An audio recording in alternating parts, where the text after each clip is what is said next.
अमीर ननद की गरीब भाभी। रीना एक मध्यम परिवार की लड़की थी, लेकिन उसकी भाभी शिवानी एक बड़े घर की बेटी। शिवानी की शादी अभिषेक से लव मैरिज थी। अरे भाभी, ये कितना अच्छा सूट पहना है आपने। काश ऐसा मैं भी पहन पाती। अरे क्यों नहीं रीना, वैसे भी तुम्हारा और मेरा नाप तो एक ही है, जब मन करे पहन लेना। भाभी, आपको आपके पापा ने कितने अच्छे कपड़े गहने दिए हैं। मैं उनकी इकलौती बेटी जो हूँ। बेटी तो मैं भी इकलौती हूँ, लेकिन क्या करे, पापा है नहीं, पता नहीं कैसे होगी मेरी शादी। तभी वहाँ शिवानी की सास आ जाती है। अरे क्यों नहीं करेगा भाई तेरी शादी धूमधाम से, आखिर जिम्मेदारी है तो उसकी। और वो दिन भी आ जाता है जब रीना की शादी तय हो जाती है। अभिषेक, क्या हुआ? आप इतने परेशान तो कभी नहीं दिखे, कोई बात है तो बताइए मुझे। अरे शिवानी, वैसे तो शादी का सारा इंतजाम हो गया है, लेकिन गहनों का रेट तो आसमान छू रहा है। कैसे क्या करूं, कुछ समझ में ही नहीं आ रहा। थोड़ी देर में शिवानी अपने पूरे गहने अभिषेक के सामने रख देती है। ये लीजिए, गहनों का इंतजाम भी हो गया। अरे नहीं नहीं शिवानी, मैं ये गहने किसी हालत में भी नहीं ले सकता। ये तुम्हारे पिता ने तुम्हें दिया था, और तुम हो कि। तभी वहां सास आ जाती है। अरे तो क्या हुआ, इसकी तो हो गई ना शादी, अब किसे दिखाने हैं इसने गहने। सास गहनों का डिब्बा शिवानी के हाथ से लेकर वहां से चली जाती है। रीना की शादी धूमधाम से होती है और अब वो बड़े घर की बहू बन जाती है। वहीं रीना की शादी के बाद शिवानी और अभिषेक उसकी शादी के कर्जों से डूब जाते हैं। मैं सोच रही हूँ नौकरी करनी शुरू कर दूँ, वैसे भी पढ़ी लिखी हूँ, आपकी थोड़ी मदद भी हो जाएगी। वैसे शिवानी, कुछ दिन कर लो तो अच्छा ही होगा, क्योंकि ज़रूरत भी है। अब शिवानी भी नौकरी करने लगती है और घर खर्चे में अभिषेक का हाथ बटाती है। एक दिन शिवानी, रीना का फोन आया था, कह रही थी कि आने वाले त्योहार में उसके ससुराल जाना है। ठीक है माँ। अरे ठीक तो है, लेकिन एक काम कर लेना, उसके सास ससुर से लेकर पूरे खानदान के कपड़े मिठाइयाँ सब ले आना, और हो सके तो रीना के लिए छोटे से कान में पहनने के बूंदे भी। और क्या है ना, शादी में उसे सारी बड़ी बड़ी कान की ज्वेलरी दी थी, घर में पहनने के लिए तो उसके पास कुछ भी नहीं है। शिवानी सोच में पड़ जाती है कि वो क्या करे, क्योंकि कर्जों और घर के खर्चों के बाद तो पैसे बचते ही नहीं थे। शिवानी फिर अपने पिता को फोन करती है और उनसे पैसे मांगती है। देखो शिवानी, मैंने तुम्हें शादी के वक्त ही मना किया था कि ऐसे घर में शादी करनी ही नहीं चाहिए। अरे अभिषेक को शर्म आनी चाहिए जो ससुराल से पैसे मंगवा रहा है। शिवानी को पिता की बात पर गुस्सा आ जाता है।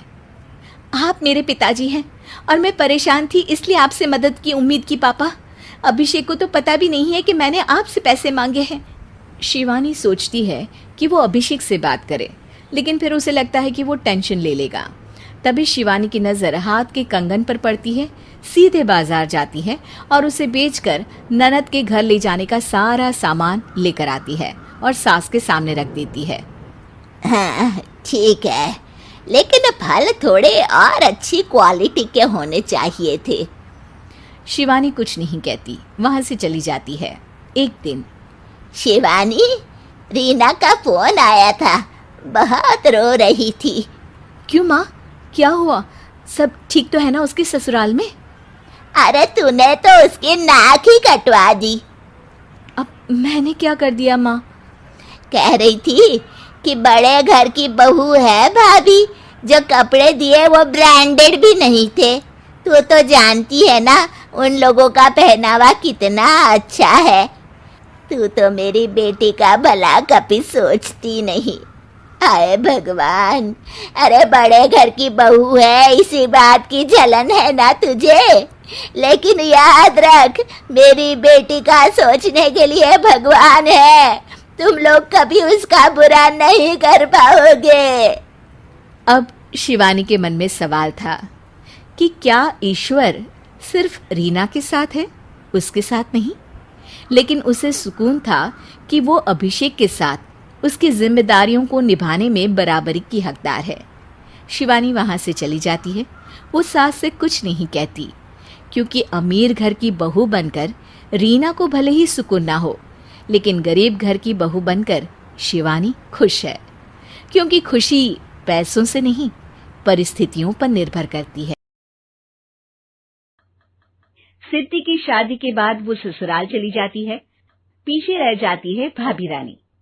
सिद्धि के ससुराल जाते ही भाभी कहती है, अरे वाह जी वाह, सारे कपड़े मेरे। हाय रे पैंट, अरे वाह वाह, मजा आ जाएगा। अरे ये सिद्धि की अलमारी के सामने खड़े होकर क्या बड़बड़ा रही है? जा जाकर देख मेहमानों को विदाई की मिठाई मिली कि नहीं। अब हाँ माँ जी, क्यों नहीं, लेकिन पहले कपड़े तो बदल लूं। अब रानी आ जाती है सिद्धि के उन कपड़ों में जो वो ससुराल जाने से पहले घर छोड़ जाती है। अरे रानी, कुछ दिन रुक जाती। अरे ये तो सिद्धि बिटिया को मैंने ही दिया था, बड़ा ही फबता था उस पर, तुझ पर तो कुछ खास नहीं लग रहा। अब वो ना मेरे सारे कपड़े गीले थे तो सोचा पहन लूं। वैसे भी सिद्धि को कौन सा दिन पुराने आउटडेटेड कपड़ों को पहनना है। वैसे भी ये सूट तो मैंने तभी पहना था, वैसे खास है भी नहीं ये। हाँ ठीक है, लेकिन ना मेरी सिद्धि पर तो जमता था। सारे मेहमान चले जाते हैं और सिद्धि ससुराल से मायके पहली बार आती है। ओह, अपना घर, अपना कमरा, अपनी अलमारी। ये बोलकर जैसे ही सिद्धि अलमारी खोलती है तो सामने उसके कपड़ों की जगह कुछ और ही रखा होता है। माँ, ओ माँ, जरा कमरे में तो आना। सास और रानी वहां पहुंच जाते हैं। रानी ने पहनी होती है सिद्धि की जींस और टी शर्ट। अरे भाभी, ये क्या?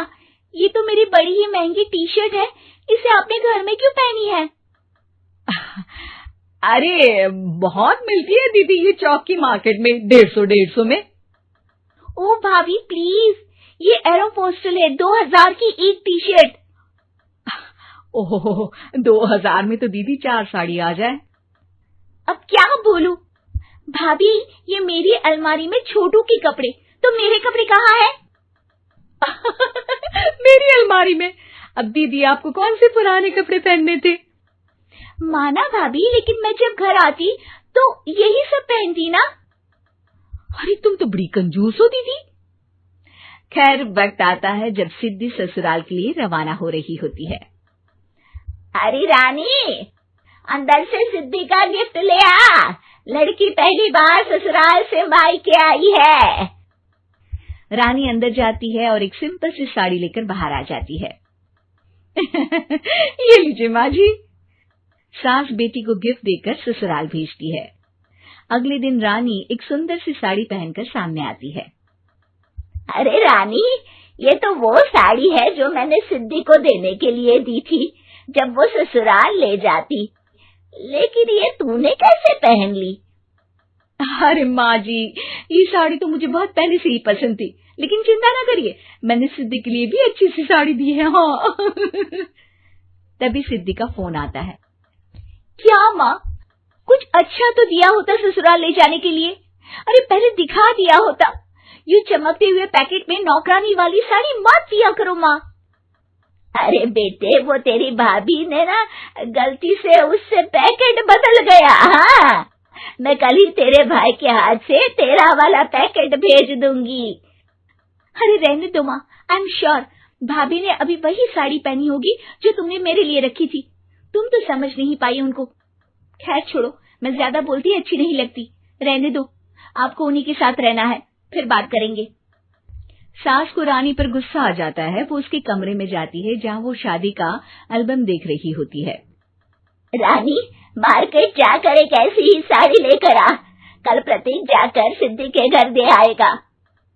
अरे क्यों माँ जी, कितनी साड़ी देनी है दीदी को? यहाँ कोई सेल लगी है क्या? अरे चुप कर, मेरे बेटी के हिस्से की साड़ी खुद पहन ली, अब ज्यादा ज्ञान बांट रही है। एक दिन सिद्धि का फोन आता है। माँ, मेरी सास ने आप सबको खाने पर बुलाया है। सारे लोग सिद्धि के ससुराल पहुंचते हैं।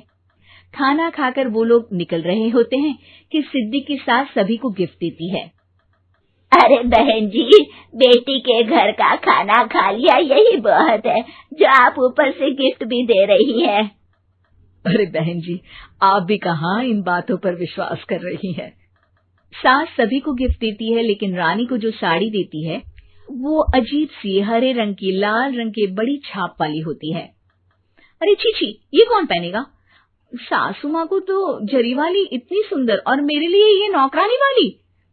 अरे भाभी, दरअसल मैं जब भी घर आती थी आप वापसी में ऐसी ही साड़ी देती थी ना, तो माँ ने सोचा कि आपको आपकी पसंद की ही साड़ी क्यों ना दी जाए।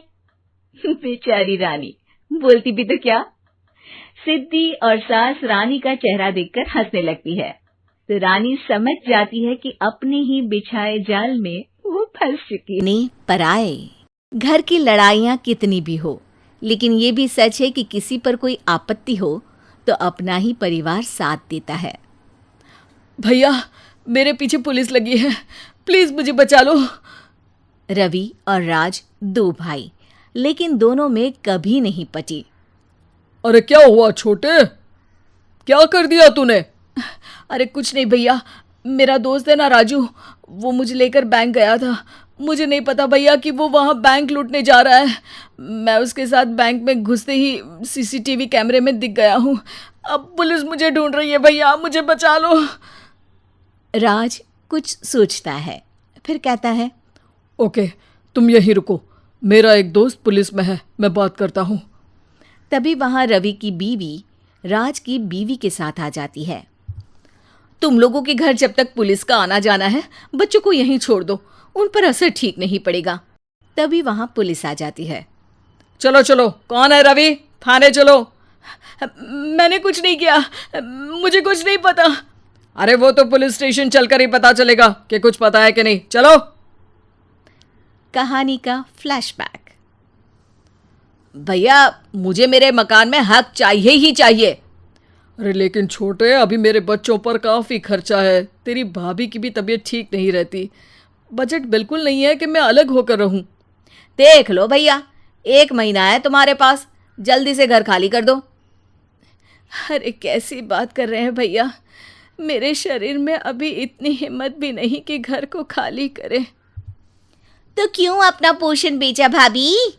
अरे तुम तो जानती हो, पिताजी की बीमारी के कारण उन्हें हमारी ज़रूरत थी, कैसे आते पैसे। ससुर जी तो बूढ़े थे भाभी, उनकी बीमारी में भी पैसे लगाना कौन सा अकल का काम था। तो क्या पिताजी को मैं मरने के लिए छोड़ देता? अरे रवि, तू तो समझ, पापा को हमारी ज़रूरत थी, उन्होंने हमारे लिए हर वो काम किया जिससे हमें खुशी मिले। बैक टू रवि, जो जेल में बैठा है। ये मैंने क्या कर दिया था? मैं ना पिता का हुआ ना ही भैया का। मेरे साथ जो हो रहा है ठीक ही हो रहा है। तभी वहां पुलिस वाला आता है।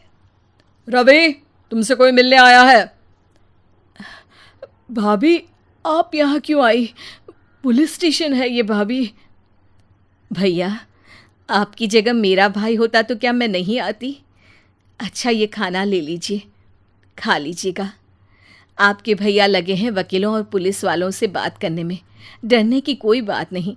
जब आपने गुनाह किया ही नहीं तो सज़ा भी नहीं मिलेगी। रवि भाभी को देखकर रोने लगता है। घर में साक्षी चुपचाप बैठी होती है कि तभी सोनम कहती है, अरे साक्षी, क्या हुआ? परेशान क्यों हो रही हो? भाभी, अभी अभी पुलिस स्टेशन से खबर आई है, इन्हें बड़े जेल में शिफ्ट किया जा रहा है। मैं क्या करूंगी भाभी? रो मत, हम अच्छे से अच्छा वकील करेंगे। लेकिन उसमें तो बड़े पैसे लगेंगे दीदी, हम इतना पैसा कहाँ से लाएंगे? अरे क्यों, ये मकान है ना, और मेरे कुछ गहने भी हैं। साक्षी की आंखों में पानी आ जाता है। पर दीदी, ये तो आप और भैया की मेहनत की कमाई है। पापा के बाद भी तो हम लोगों का सब खत्म हो गया था। पापा को तो बचा नहीं पाए, लेकिन भैया को ज़रूर बचा लेंगे। और भगवान चाहेंगे ना तो दोनों भाई मिलकर इससे भी बड़ा मकान खड़ा कर लेंगे साक्षी। थोड़ी देर में राज वहां आता है। सोनम सही कह रही है साक्षी, पैसों की कमी के कारण किसी भी बेगुनाह को सजा नहीं मिलती। राज एक अच्छा सा वकील करता है।